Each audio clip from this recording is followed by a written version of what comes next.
Welcome to Asia Inside Out, the signature podcast of the Asia Society Policy Institute. Asia Inside Out brings together our team and special guests to take you behind the latest policy headlines and provide an insider's view on regional and global affairs. Each episode will deliver an interview with informed experts, analysts, and decision makers from across the Asia-Pacific region. If you want to dig into the details of the latest policy trends and why they're important, this is the podcast for you. Welcome to Asia Inside Out. Hello, Ambassador Singh. Welcome to the Asia Inside Out podcast hosted by Asia Society. Thank you for having me, Akshay. My name is Akshay Mathur. I'm the Senior Director here with Asia Society Policy Institute, Delhi. Ambassador Singh, you've had a wonderful career in the Foreign Service. I've known you for a long time. You've been India's ambassador to Indonesia with joint accreditation as India's ambassador to ASEAN, but also India's ambassador to Germany, Ethiopia, and African Union. Today, of course, we are here to speak about India's relations with ASEAN. Incidentally, Prime Minister Modi was also in Indonesia earlier this week from July 6 to 8, 2026. As you've written in one of your recent op-eds, it's only 18 months after the Indonesian president was here in Delhi as our Republic Day chief guest in 2025. So that, I think, just goes to show the premium India is putting on its relations with Indonesia, but also towards Southeast Asia and ASEAN. So in that spirit, your most recent book, The Durian Flavour, on India's relations with ASEAN is therefore most timely. And I read it with great interest. I devoured it, took copious notes. So it was an education for me, and congratulations. Thank you, Akshay. Thank you for having me and for reading the book. Ambassador Singh, there's lots to cover because there's so much that you've written in the book, but you've so much that you know about India's relations with Southeast Asia and ASEAN. The best place, I think, would be to start with some historical, cultural, and civilizational perspective. You have given some very interesting examples of, say, even the influence of Hindu religion and culture, India's soft power in the region, and of course, our historical engagement. So maybe why don't you give us your perspective? Thank you, Akshay. So one of the strongest impacts that come upon you when you visit Southeast Asia, even as a tourist, is the impact of Indian culture on all of them, whether you are in the Suvarnabhumi airport in Bangkok or at the Bali airport in Indonesia, or you visit the temples of Maison in Vietnam, Bagan in Myanmar, Angkor Wat in Cambodia, and Prambanan, where Prime Minister Modi was recently in Indonesia. It is India, the old Indic civilization, which is there. The other part which I want to mention is that in these regions, Hinduism, Buddhism, and Islam all came from India through traders. And that is something which I ratified when I wrote my comic book on India and Indonesia called Travel Through Time. So there is a lot of abiding India in their daily life, their names, their rituals, and even sometimes, like in Indonesia, military ranks, names, and 30,000 words in Bhasa Indonesia come from Sanskrit. So these are very interesting facets, and I have enjoyed them. I think every Indian ambassador who goes to the region loves this aspect of it. However, as my book shows, that this is the soft core of the durian. Outside it is the much more transactional, hard skin and with spikes. So to get to that civilizational connect and try and use it to good effect, you really have to deal with modern transactionalism, which is very different. And it is not easy to say that because we share civilizational links, we can build a successful modern partnership. So that is one of the targets of the book to discuss. I would like you to relay or recall that particular anecdote about the actors who acted in the series on Mahabharata and how they were received was Indonesia, I think. It's Indonesia. Can you recall that anecdote? Certainly. Memorable period. This Mahabharat serial came to my notice because when we would go to a restaurant at about 8 p.m. or try and do some shopping at 8 p.m., we would find that all the waiters and the shop assistants were distracted and not paying attention. And slowly we discovered that that is the time when you have the 1 hour when the Mahabharata in Bhasa Indonesia is on TV. So we said, what is this Mahabharata? So we went and found out that it's actually an Indian Mahabharata serial. So we started watching it ourselves just to say, so we keep up with what the Indonesians are watching.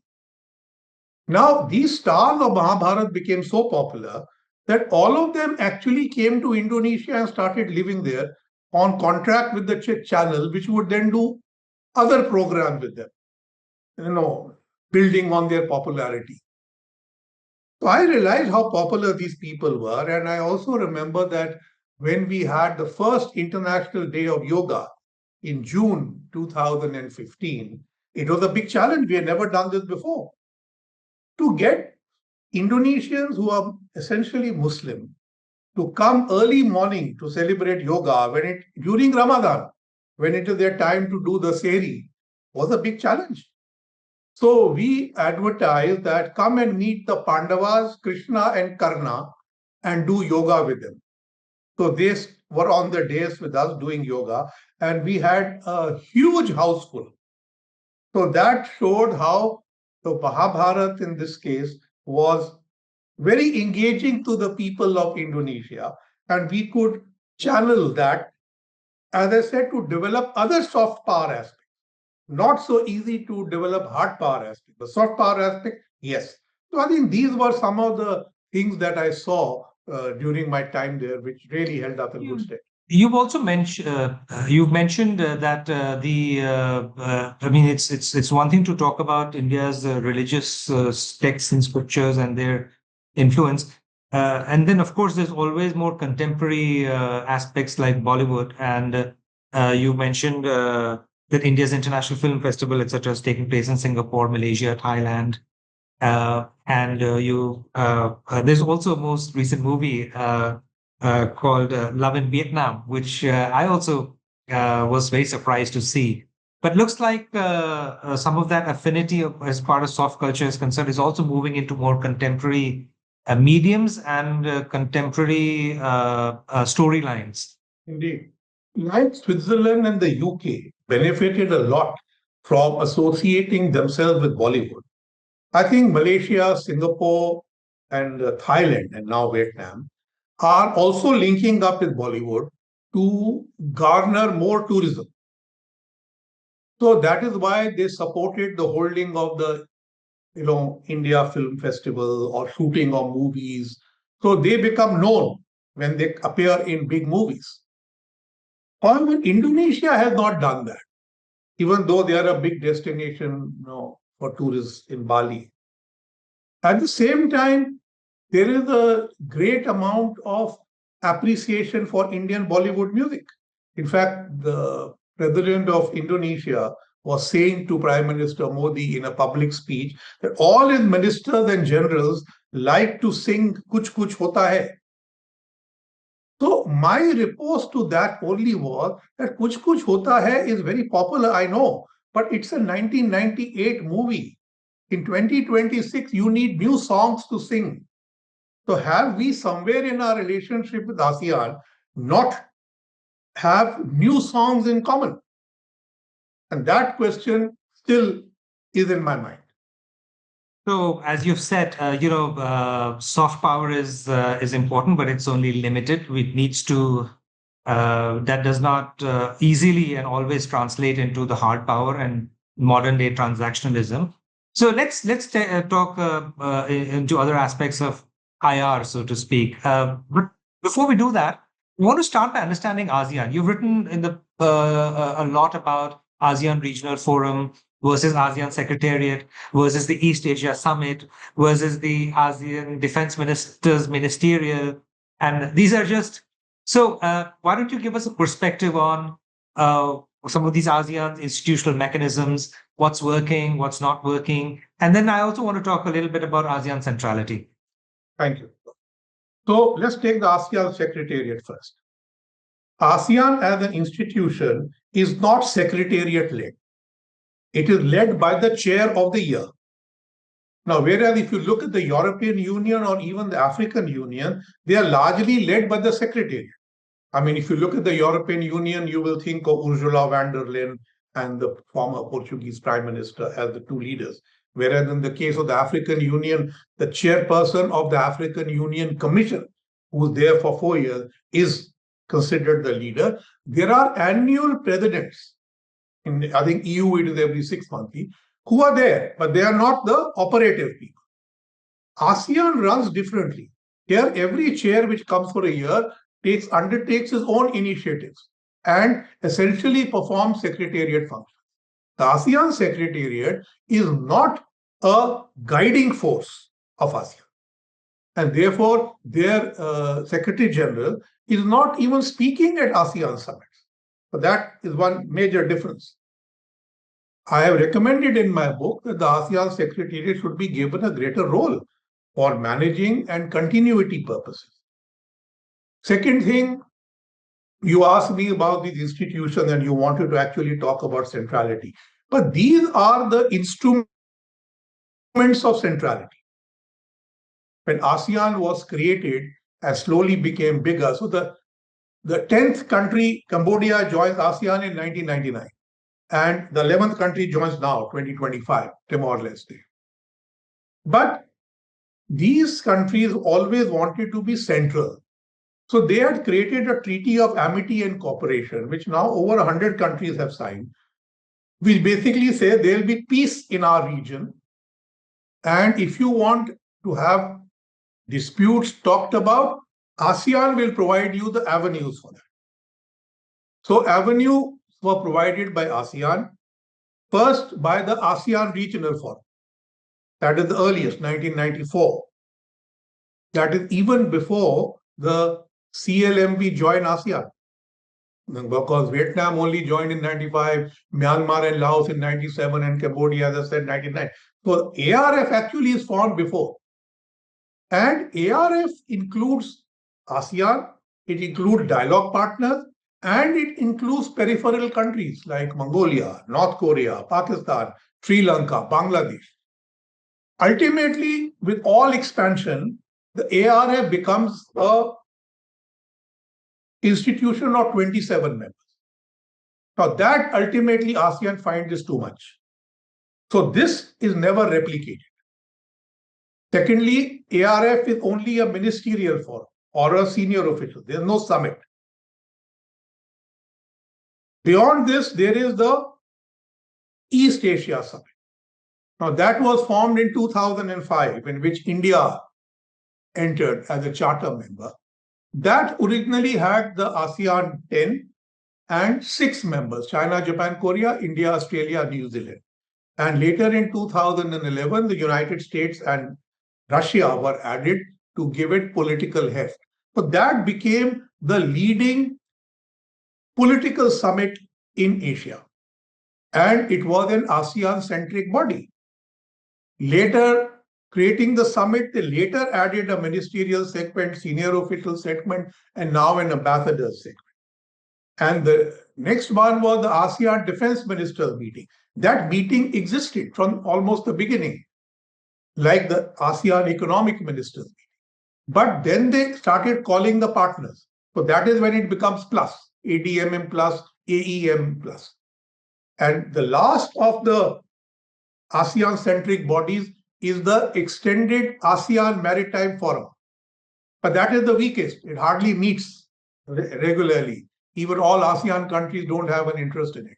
So these were the institutions by which ASEAN provided its good offices for discussing disputes and conflicts without going to war in this region.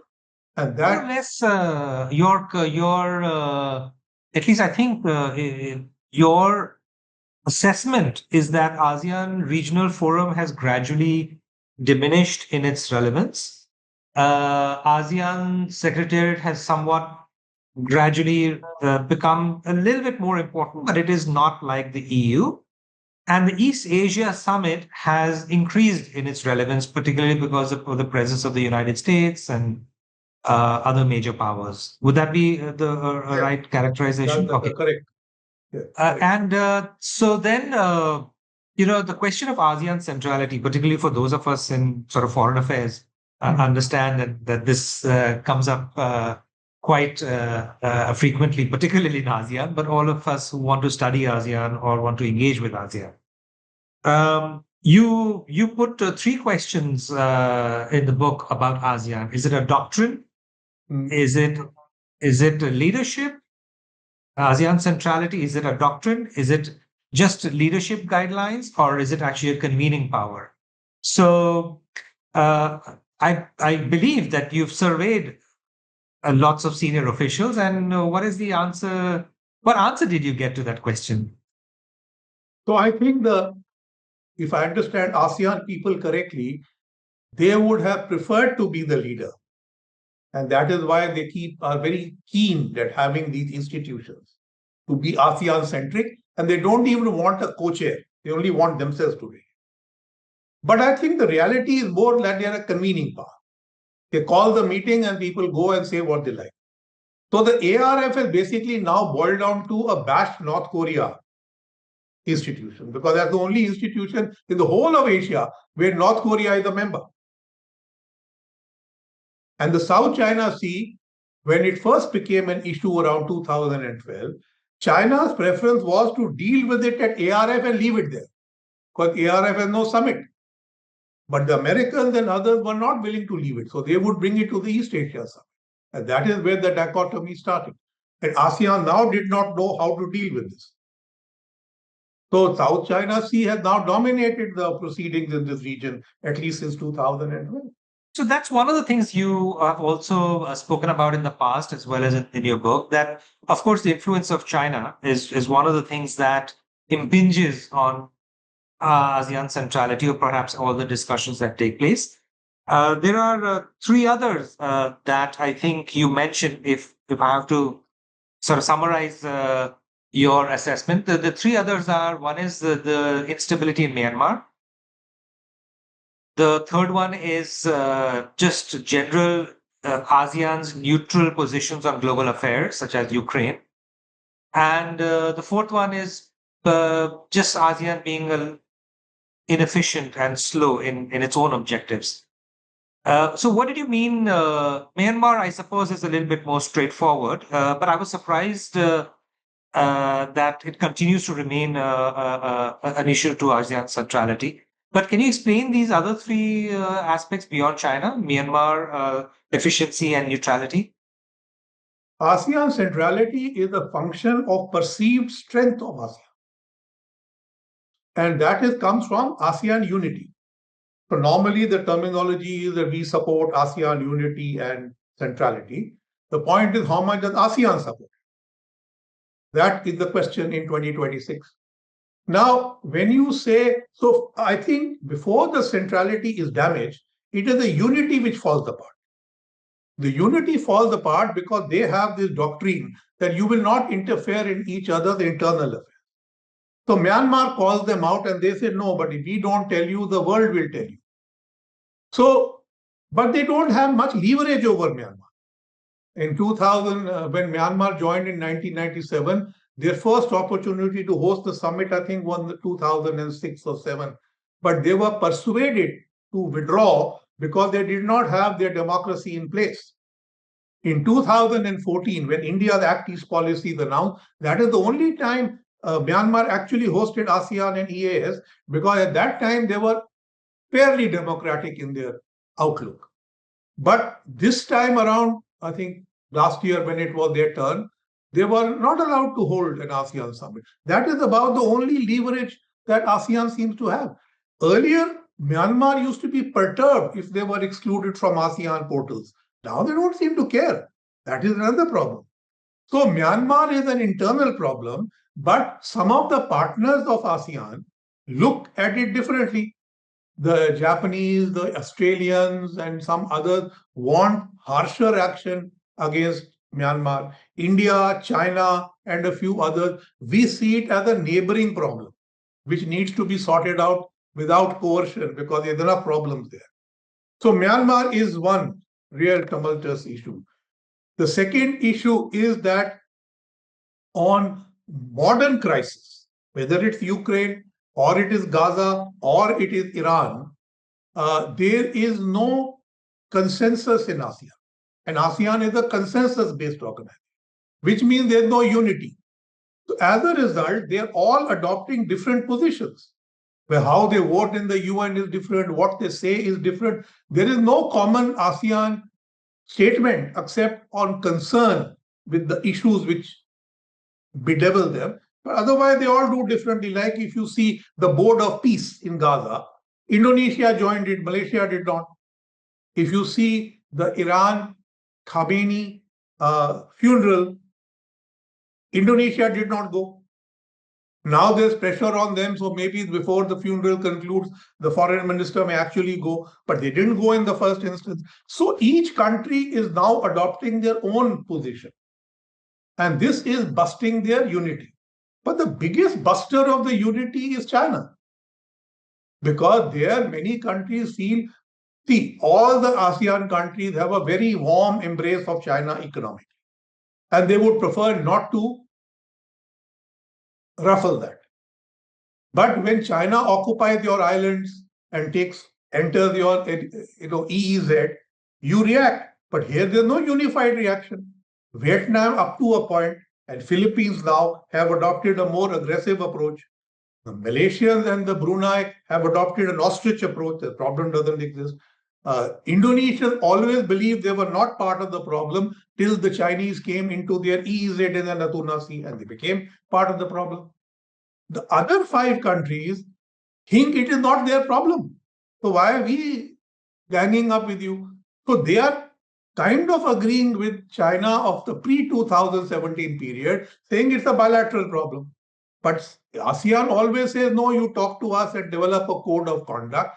Today, the code of conduct does not progress because of lack of unity in ASEAN, not because China is the one which is saying, I'm not doing this. So first, ASEAN must develop its unity. So you see, these problems are getting the better of ASEAN because the way ASEAN was constructed as a functional construct with unity among them and providing centrality is today cleaved right across. And they are not able to provide that original idea of the TAC of being a central body to maintaining peace in the region.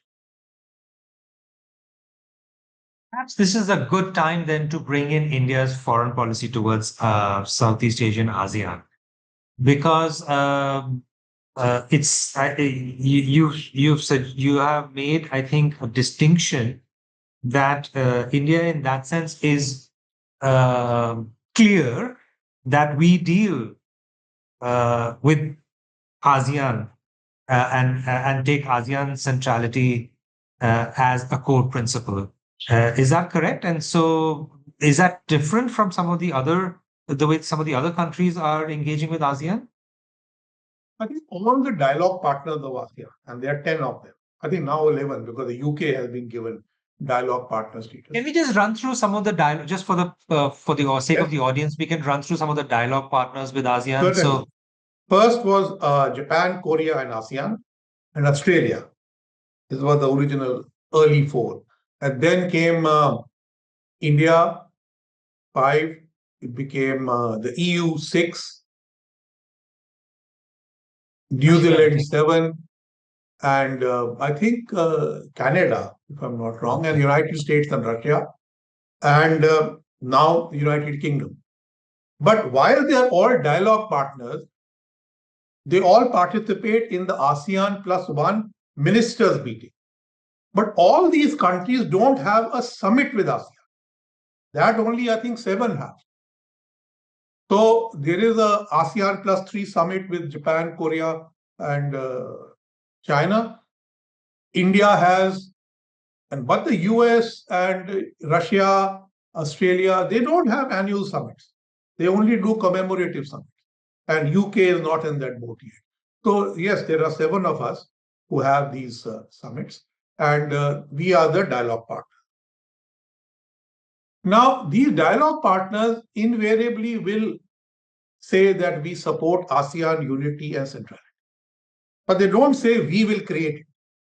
That is left to ASEAN.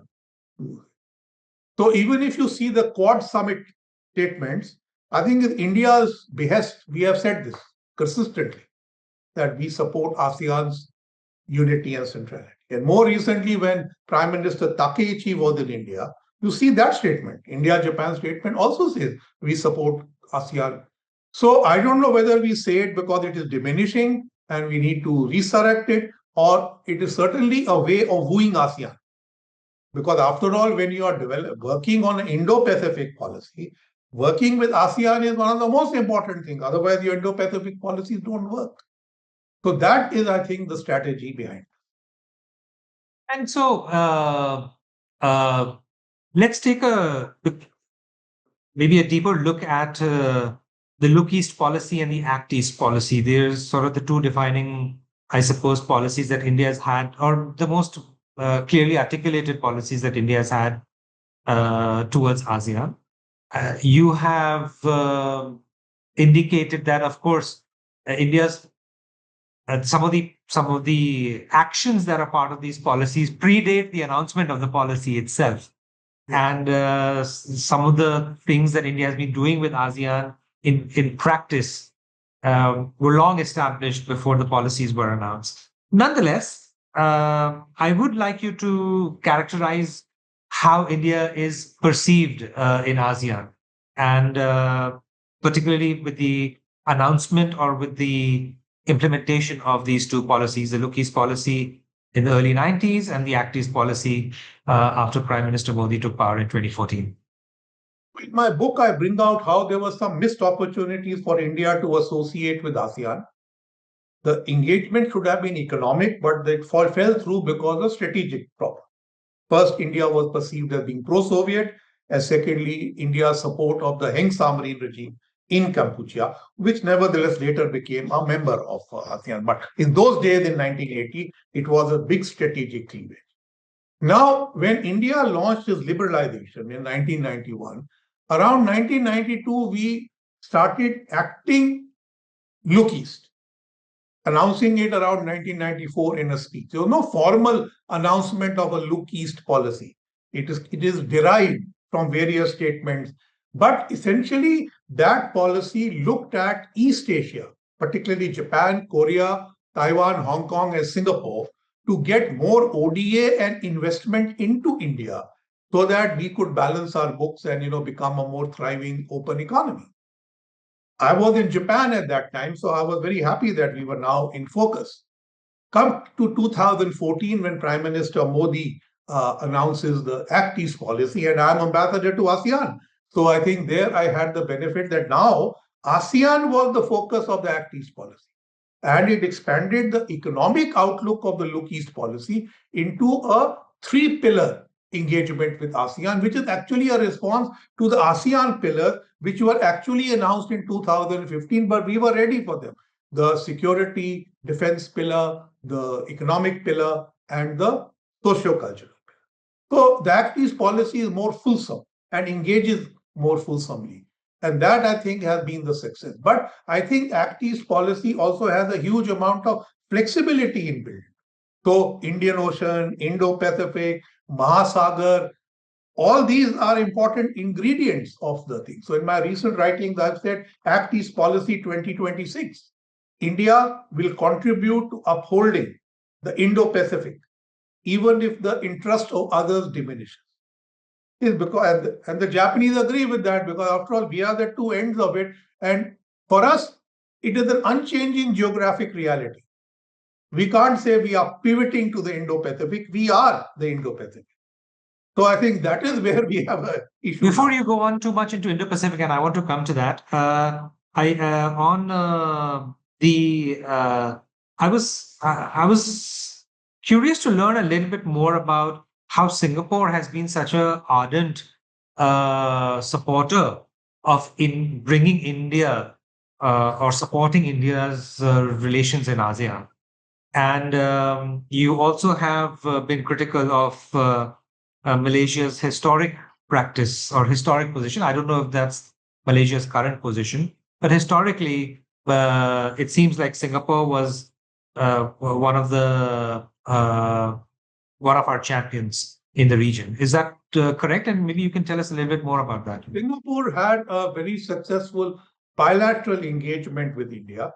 They were the entry trade point for India, and they channeled investment into India. Ultimately, they got a investment agreement which allowed them to replace Mauritius as the preferred route for foreign investment into India. So, Singapore being a services-oriented place, they have got much to do with modern India after liberalization. They have latched on to the big market and its growth. There have been people in Singapore like Lee Kuan Yew who always felt India never lived up to its potential. Even now, there are people in Singapore who do say that. But I think there are an equal number of people who say India is achieving its potential. And I think that realization is very clear. So Singapore is, I think, among the largest trade partners of India in ASEAN and the largest source of FDI. All this FDI is not Singaporean FDI. It's all ASEAN countries, even some Japanese companies actually route their FDI through Singapore, but they give you an efficient route to come to India. So that I think is very useful. Now, if you look at the way Singapore tackles its bilateral relationship with India, so we talk of a foreign ministers meeting, defense ministers meeting, 2+2. They actually have a 4x4. There is no defense, but there is foreign, finance, IT, different ministers all involved in that. And sometimes it looks bigger because many of the ministers who participate have multiple portfolios. So you don't know which one he's coming in with, but they're all there. So this India-Singapore 4x4 is actually among the most successful meetings. It reminds me of the Indo-German 6x6. But the Singaporean 4x4 actually looks to me to be more efficient. So I've said in my book that we should actually do a 4x4 with ASEAN. But it need not be at the ministerial level.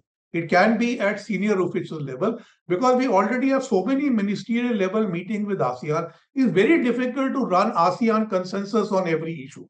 It's easier to work with 4 champions who are interested in that issue. And people who are not interested, you let them be. So I think that approach is what I think. In Singapore, I think very useful partner for India. I think they will be the next chair of ASEAN. And they have also been the country coordinator of India. There's an ASEAN country coordinator for every dialogue partner. And that term is 3 years. So I've noticed whenever Singapore is the country coordinator, they handle things very efficiently and results come out.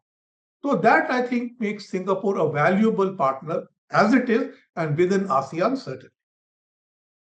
Oh, I see that you mentioned 3 things that particularly you call out 3 things that India is on India's perception in the region. One, that India is still seen as a benign power, particularly in the presence, I suppose, with China, but just more generally also. Second is we are still seen as a cultural and civilizational power, something that we discussed earlier on this conversation. And finally, seen as a plural democracy with a liberal economy. All these 3 things combined seem to have quite a potent appeal for us in the region. But is it a potential? Are we able to capitalize on this as well? I'm not sure. I need you to tell me that. These are the soft core of the durian. So you again have to work through the hard bureaucracy of ASEAN and its members before you get there. But I'll give you one example. When the Chinese took over these islands in the Spratlys and the Parasols and set up military facilities over there is great consternation in ASEAN. Now we are progressing with the Great Nicobar project, which is right at the tip or near Sumatra, the beginning of Indonesia and ASEAN, and not far from the Malacca Strait. But this project is not seen with suspicion. precisely for the reasons you mentioned: benign, civilizational, non aggressive. And I think these ideas were buttressed when the 2004 tsunami took place. And they found that the Indian Navy could reach Sumatra in less than 4 hours. At that time, Indonesia, because it had a Java centric view, always thought the Australians were the closest navy, but they were 4 days away. So if you take the view from Sumatra, India is a really close neighbor. So that, because ASEAN Secretariat is also in Jakarta, Java, that view is also a bit constrained. But as I said, this project which is coming up, I think this will open many doors for them.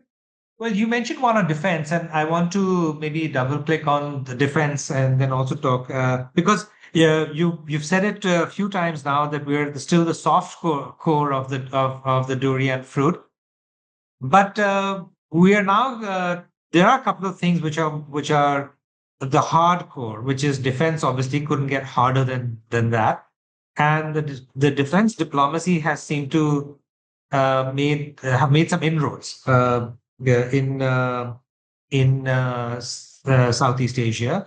Uh, you had mentioned that India's defense exports between 2017 and 2021, 50% was to Myanmar.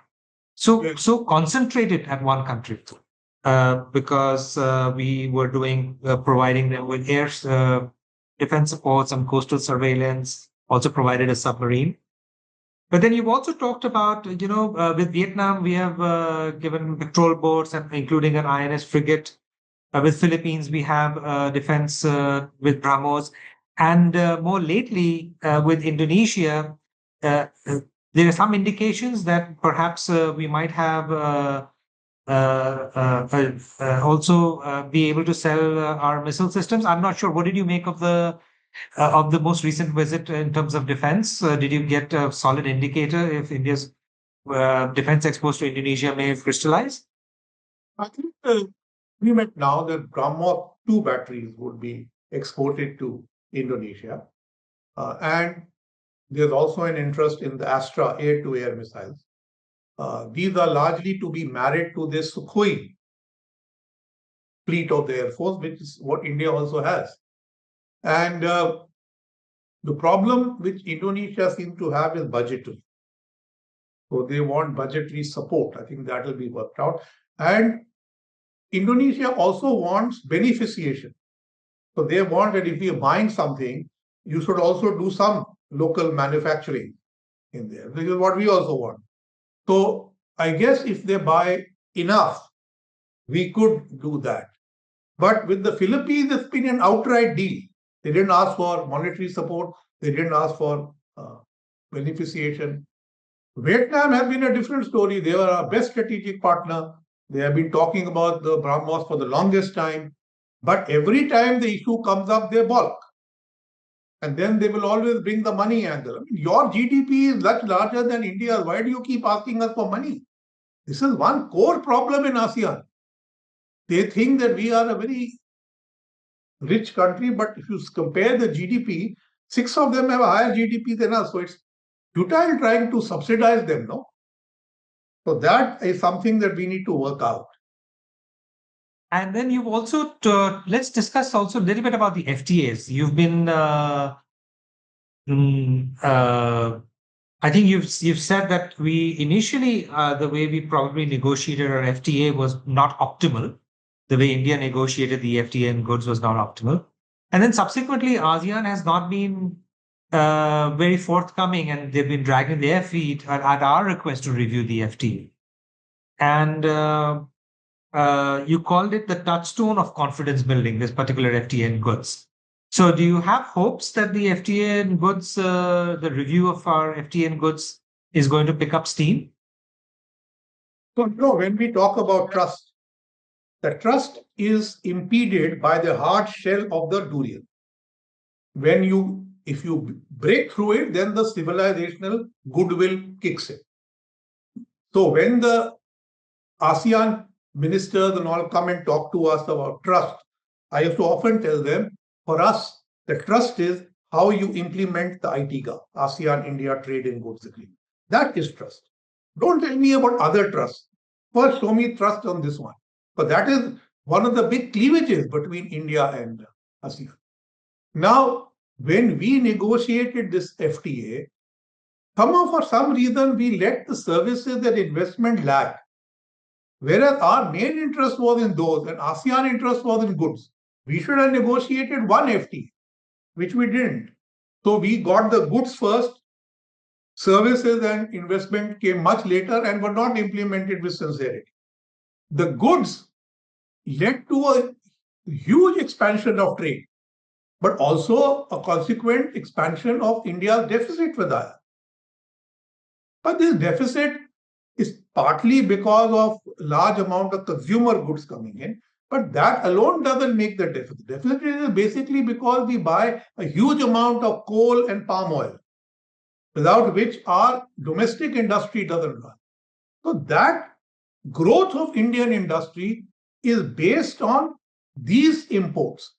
So these imports are not likely to go down. The year your deficit goes down is only because imports of palm oil or coal diminish.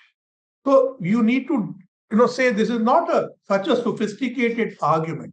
But that means to expand Indian export, you must be more competitive and get favored treatment from ASEAN. But they give more favored treatment to China. And then they say the nature of our FTAs is different. It is true, it is different. So we need to negotiate. So we wanted the renewal done in 3 months. They said 1 year, but their 1 year ended in December 2020.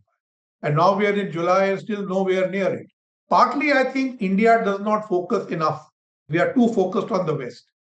And we don't put enough human resources on doing this. And then I think there are too many gaps and we don't seem to find the way to bridge them. Now, I want to give you a figure. I think India's ASEAN trade with 10 countries is about $130 billion in the best year. And with EU 27, it's about $150 billion in the best year. The difference only 20 billion. So, and yet look at the amount of time we spent on the India-EU FTA and the amount of time we spent on the India-ASEAN FTA. I think if you had put some time more and attention, you could have got a better deal. But having said that, FTA or no FTA, your trade with both is growing. Everybody is growing. I think one distinction there, Ambassador Singh, with EU is that we have a lot of European companies here. So it's not just the goods, but we have the presence of European companies, and we are part of some European companies and their supply chains.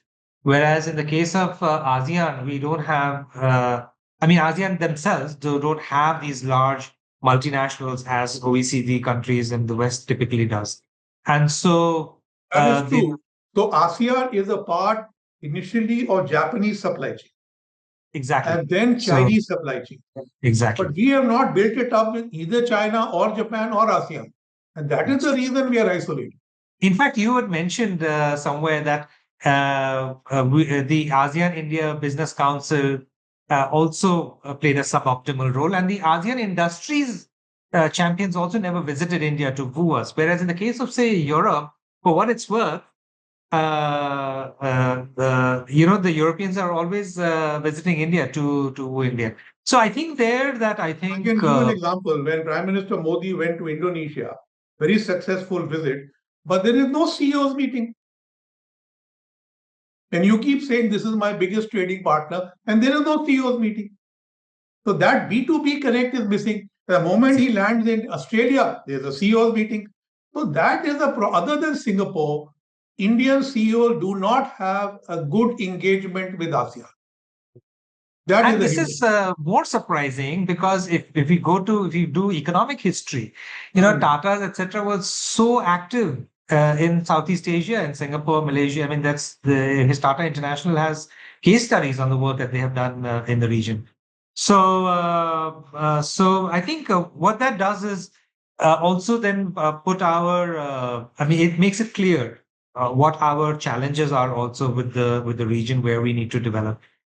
We want to end here, Ambassador Singh, with talking about India, ASEAN, and the world. And you started to talk about the Indo-Pacific, and at that time I paused that, but we want to get into it now, which is how is ASEAN's outlook on the Indo-Pacific, and India's policies and positions on the Indo-Pacific uh,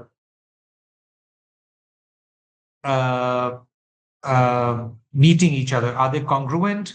Are they in opposition? Is there synergy? Is there overlap? Yes. So when India and ASEAN turned 30, there was a book out of Singapore assessing that. And Tomiko, Harnek Singh, and Mo Tzu, the leading academics out of Singapore, they said India and ASEAN are divided by three things: the attitude to China, the approach to the Indo-Pacific, and the inability of India to remain with the RC. Now, my book says that we should build a narrative which is beyond China and stop thinking of China all the time. But this is their attitude to China, our attitude are totally different. Second, the Indo-Pacific is no more a divide, it's a bridge. For what you said, the AOIP is after all their position, the ASEAN outlook in the Indo-Pacific. And as soon as they announced it, we engaged with it through the Indo-Pacific Oceans Initiative. So there is an AOIP, IPOI, MOU for implementation. The AOIP is not a strategic doctrine. It's a functional doctrine. Other than one point which says maritime security, all 13 other cooperative points are all functional, part of the socio-cultural or economic pillar of ASEAN community. And we are engaging with them in different ways. Some ASEAN countries are engaging with India on the IPOI. The problem is the implementation. We don't implement enough of what we agree upon. And then I come to the third issue, which is trade. So on trade, we have discussed it, but RCEP is gone. India will not join it. I am saying India should aim to join the CPTPP, where there is no United States and no China, but it opens up the whole Indo-Pacific and will force us to reform and come up to a higher level. And that will make India a true player in the Indo-Pacific. You made a conceptual clarification that the Asia Pacific obviously excluded India. Yes. Whereas Indo-Pacific puts India at its core. Yes. And that, in a way also reinstates India's position in the region, particularly as the threat of China increases. So I think for us, it's been somewhat useful, if I'm understanding you correctly, this construct or this focus on Indo-Pacific, particularly at least maybe in our approach towards ASEAN. So the Indo-Pacific as an approach was actually a strategic approach. And then the Quad was activated because ASEAN could not deal with China. But the AOIP is the functional construct of the Indo-Pacific. So we are quite happy to implement the AOIP, and that is what the Quad also says we will do. If you look at the Quad document, they're all basically talking about functionality. They're not talking about military strategy in the region, which is handled separately. So the problem, I think, remains implementation. I am a part of a track 2 dialogue among all ASEAN partners where we discuss how to implement the AOIP. And we take issues out and say, okay, this I think we have a consensus. Let's find ways and means of implementing this. The debate is whether you need to implement it all 10 ASEAN countries and all 10 partners, or can it be done with a few? That debate is still on. But this is the same debate in the IPOI. There are countries like Indonesia, Singapore, Philippines who are part of IPOI, but they don't come up with plans to undertake those projects under the pillars that they have chosen. That is lacking. And can we also just discuss RCEP? You have articulated that RCEP was India had its concerns, but ASEAN never really accepted or addressed RCEP, India's concerns with RCEP fully. RCEP was launched. I was ambassador to ASEAN. To be honest, the Ministry of Commerce even then was disinterested. They did not see what we would get about. But my view, Ministry of Commerce of India? Yes. My view was that strategically speaking, what is a look east or an act east policy if you are not in RCEP, which is the biggest happening thing in the region?